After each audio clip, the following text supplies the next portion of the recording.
Bonjour à toutes et à tous et bienvenue dans Le Cœur d'Hippocrate, la chaîne Médecine et Philosophie. Je suis Adrien, médecin apprenti philosophe, et aujourd'hui je vous livre une petite réflexion sur la sédation. Qu'est-ce que la sédation finalement? La sédation, c'est une pratique médicamenteuse que l'on utilise en réanimation ou en soins palliatifs. Cette pratique recherche par des moyens médicamenteux une diminution de la conscience pouvant aller jusqu'à la perte totale de conscience, dans l'objectif de faire disparaître la perception d'une situation vécue comme insupportable par le patient. En d'autres termes, la sédation, c'est endormir la personne qui souffre trop, parce qu'on a déjà essayé tous les traitements disponibles et que ça n'a pas été suffisamment efficace. Autrement dit, on s'autorise à rogner sur la conscience du patient parce qu'il a trop mal et on pense qu'il aura moins mal en dormant. Alors en médecine, il existe différents types et degrés de sédation. C'est pour cela qu'on parle plutôt de pratiques sédatives au pluriel. Premièrement, il y a la sédation légère, que l'on appelle plutôt une anxiolyse, pour lyse de l'angoisse ou diminution de l'angoisse. Elle a pour but, comme son nom l'indique, de diminuer l'état d'angoisse de la personne en diminuant légèrement son degré de conscience, mais sans pour autant abolir complètement sa conscience. Donc c'est la première sédation, la sédation légère ou anxiolyse. Deuxièmement, la sédation profonde mais intermittente ou transitoire. Dans ce cas, la personne qui souffre est endormie de manière profonde, il y a altération de la conscience, mais cela de manière transitoire. La sédation est dite réversible. Le médecin, en concertation avec le patient, prévoit de le réveiller quelques heures après l'initiation de la sédation. Et troisièmement, la sédation profonde et continue maintenue jusqu'au décès. Le patient est endormi par son médecin de manière profonde, avec altération de la conscience, et cela de manière irréversible, jusqu'à la survenue naturelle de la mort. C'est cette sédation, déjà réalisée au cas par cas après expertise médicale en fin de vie, qui a été très médiatisée car légiférée en février 2016 à travers la loi Claeys-Leonetti. Alors, tout est question d'intention. Vous pouvez constater que ce qui fait la différence entre ces trois pratiques sédatives est l'intentionnalité qu'il y a derrière la pratique, la finalité visée, l'objectif visé. Alors l'intention, c'est une donnée très subjective, mais elle peut s'évaluer par la durée et la profondeur de la sédation. Dans le cas d'une anxiolyse, une sédation légère, l'intention est de soulager le patient sur son angoisse avec l'intention de préserver sa conscience et sa capacité relationnelle, sa capacité d'être en relation active avec lui-même et le monde qui l'entoure. Le produit va donc être administré à toute petite dose et sur une courte durée. Dans le cas d'une sédation profonde transitoire, l'intention est d'endormir complètement la personne, certes, mais sur une période de temps bien définie et réversible, c'est-à-dire avec l'intention de le réveiller plus tard pour que cette personne continue à vivre dans un état de conscience normal, a posteriori, vivre la relation pleine et authentique. Le produit va donc être administré à forte dose et sur une courte durée, ce qu'on appelle aussi une sédation de répit pour passer un cap douloureux ou une souffrance trop importante sur un temps bien donné.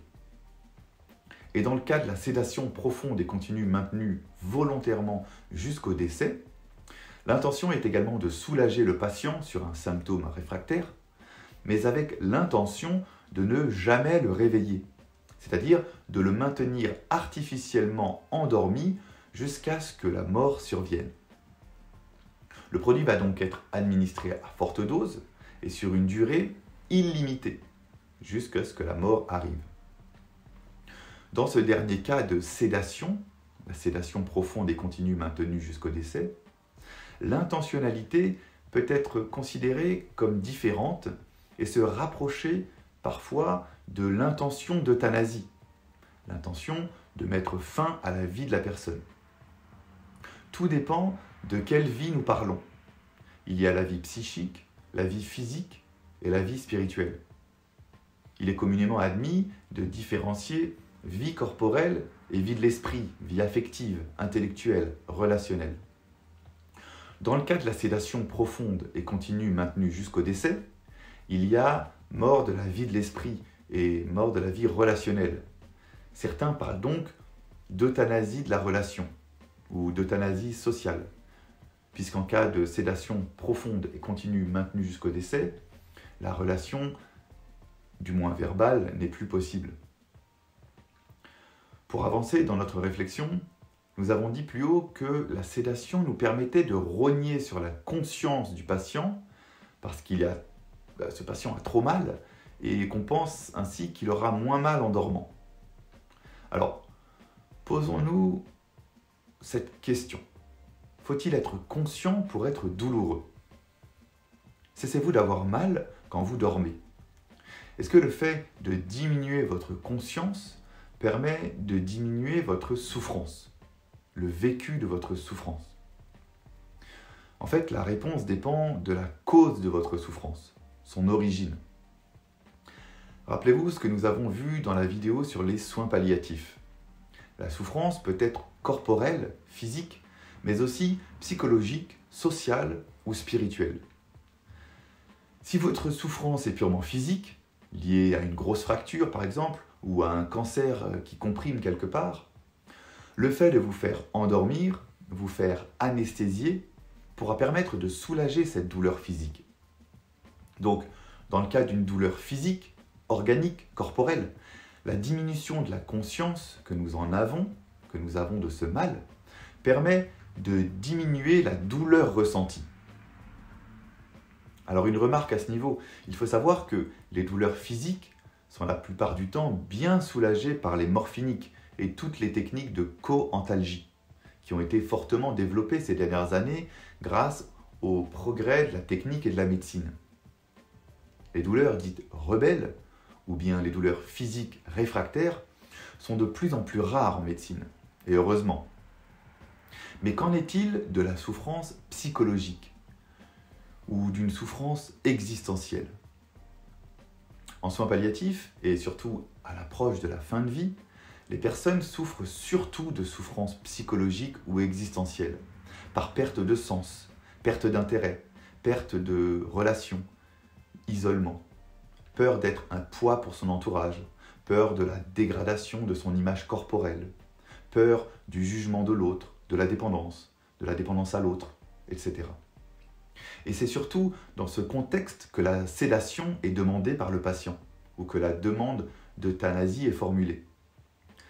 Or, si votre souffrance est psychologique ou existentielle, un mal-être lié à des questions de sens, de perte de valeur, de perte de dignité, entre guillemets, de peur, d'angoisse, alors je vous pose la question.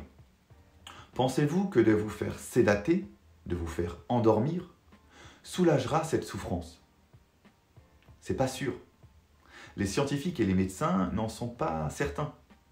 Aucune étude ne permet d'évaluer la diminution de souffrance psychologique ou existentielle d'un patient endormi ou sédaté. En cas de douleur physique, comme nous l'avons vu, le constat est rapide et objectivable rapidement par la clinique. Une fois anesthésié, les traits du visage crispés par la douleur se détendent, les membres qui s'agitaient s'immobilisent, etc. Mais qu'en est-il d'une douleur psychologique ou existentielle? Cela nous renvoie à la question des qualia, évoquée dans la vidéo précédente sur la conscience. Pour rappel, les qualia sont des contenus subjectifs de l'expérience d'un état mental. C'est la question du « qu'est-ce que ça fait d'être dans cet état mental ?» Qu'est-ce que ça fait d'être dans une abolition de conscience? Qu'est-ce que ça fait d'être sédaté ou endormi? Malheureusement, nous ne pouvons évaluer scientifiquement le ressenti qualia, le ressenti qualitatif d'un patient endormi ou sédaté. Car pour ce faire, nous devons questionner la subjectivité du patient, son ressenti propre. Et il n'est pas là pour nous le raconter puisqu'il dort. Il n'est pas là pour nous expliquer son vécu intérieur de la situation, car il est inconscient. De plus, nous ne sommes pas aidés car lorsque nous réveillons un patient sédaté, dans le cas d'une sédation transitoire par exemple, il ne peut pas plus nous évoquer ce vécu intérieur a posteriori, car les molécules utilisées pour la sédation provoquent ce que l'on appelle une amnésie antérograde, c'est-à-dire un oubli de tout ce qui s'est passé durant le temps de la sédation, et même sur le temps qui a précédé l'installation de celle-ci. Mais lorsque nous épluchons la littérature en neurosciences, toutes les études s'accordent pour dire que le cerveau ne s'éteint pas sous anesthésie et continue d'avoir une activité significative. On peut l'objectiver par la réalisation d'une imagerie ou un électroencéphalogramme. De même, lorsque nous dormons, nous ne cessons pas d'exister. Nous ne cessons pas d'être nous-mêmes et notre cerveau continue de fonctionner. Nous respirons, nous rêvons, nous ressentons, nous existons en quelque sorte dans un autre niveau de conscience. Notre sommeil est réel. Nous dormons dans la réalité qui nous entoure. Donc, si notre cerveau continue son activité, même sous anesthésie générale profonde, sous sédation profonde, il semble en être de même, si ce n'est plus, de nos qualia, c'est-à-dire de nos ressentis propres liés à l'expérience de l'inconscience, à l'expérience de la perte de conscience. Le cerveau matériel est ralenti par le produit anesthésique, mais le qualia, qui ne semble pas matériel, n'est pas freiné par le traitement sédatif. Par exemple, lorsque nous dormons, nous savons inconsciemment que nous dormons. Et d'ailleurs, lorsque nous nous réveillons, nous savons dire à ceux qui nous entourent que nous avons dormi. Et parfois, nous pouvons même raconter notre parcours onirique, nos rêves et nos cauchemars. Pour bien vous faire prendre conscience, c'est le cas de le dire, de ce qu'il semble se passer dans votre cerveau lorsque vous êtes sous anesthésie générale ou sous sédation, je m'appuierai sur l'image employée par ce chercheur en neurosciences de l'INSERM. Je cite. Imaginez que notre cerveau soit notre planète Terre et que l'IRM, l'imagerie, soit un satellite surveillant les axes routiers. Nous avons constaté que, dans l'état conscient, le réseau routier est fluide et flexible. Axes autoroutiers et petites routes secondaires voient une bonne circulation et une bonne flexibilité dans la gestion des évolutions du flux rencontré par le réseau. En revanche, en cas d'anesthésie générale, le réseau est cantonné aux axes autoroutiers. Il ne permet ni une bonne flexibilité et ni une bonne répartition du flux, générant en quelque sorte des embouteillages. Fin de citation. Je me permets de détourner un peu cette image très évocatrice, car elle traduit bien, d'après moi, le risque. La sédation et l'anesthésie induisent un embouteillage d'informations dans votre cerveau. En se positionnant au niveau des qualia, je vous pose la question. Qu'est-ce que ça vous fait en termes de ressenti, d'émotion, lorsque vous vous retrouvez coincé dans un embouteillage? En ce qui me concerne, je ressens de l'irritabilité, de l'impatience, la sensation d'être bloqué, emprisonné. Par voie de conséquence, je ne prendrai donc pas le risque de me retrouver coincé dans un embouteillage cérébral provoqué par une sédation profonde qui me ferait prendre le risque de souffrir intérieurement davantage et de passer peut-être à côté de ma fin de vie. Je préfère faire confiance au réel, même si cela est difficile. Si nous poursuivons ce raisonnement, nous n'avons aucune maîtrise sur la survenue de cauchemars ou de rêves. La vie onirique semble échapper à tout contrôle. Tenez, ce soir, faites l'essai. Essayez de vous dire « Cette nuit, je décide de ne pas rêver, et encore moins de cauchemarder. » C'est tout simplement impossible. De plus, on sait désormais que lorsque nous rêvons, 2/3 des rêves seraient négatifs, plutôt des cauchemars. D'après les chercheurs, les cauchemars permettraient de digérer les émotions négatives. Or, quand un patient demande à être sédaté pour souffrance psychologique ou existentielle, il y en a des émotions négatives vécues, malheureusement. Donc, le risque d'être envahi par des cauchemars incontrôlables à la suite d'une sédation pour souffrance psycho-existentielle semble être très important. Il est admis que les cauchemars surviendraient plus fréquemment à la suite d'épisodes vécus négativement, à la suite d'émotions négatives ressenties dans la vie diurne, en journée, dans la vie consciente. D'habitude et heureusement, le cauchemar s'arrête car il provoque votre réveil. Vous vous réveillez, vous reprenez vos esprits, puis vous pouvez vous rendormir plus sereinement après avoir digéré cette émotion négative provoquée par le cauchemar, grâce au cauchemar. Mais en cas de sédation, le sommeil est forcé, provoqué volontairement par la main du médecin, par la molécule sédative. Si vous subissez un cauchemar au cours de votre sédation, vous ne pouvez vous réveiller, ou c'est plus difficile, car les molécules en charge de vous faire dormir s'y opposeront. Il semblerait alors que vous puissiez être médicalement maintenu face à ce cauchemar, ce mouvement onirique désagréable, sans réveil possible, sans échappatoire naturel. Ce qui semble aller dans le sens de cette thèse que j'énonce est ce que l'on appelle en réanimation et soins palliatifs le phénomène de tachyphylaxie. La tachyphylaxie, c'est le phénomène de tolérance aux produits, d'accoutumance à la sédation. En d'autres termes, lorsque le traitement sédatif est mis en place, à dose constante continue, le patient a tendance à se réveiller dans les jours qui suivent, comme s'il luttait contre cet endormissement volontairement provoqué.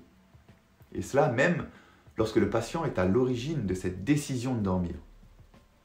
Le médecin se voit donc dans l'obligation d'augmenter les doses de l'agent sédatif pour maintenir un même niveau d'inconscience.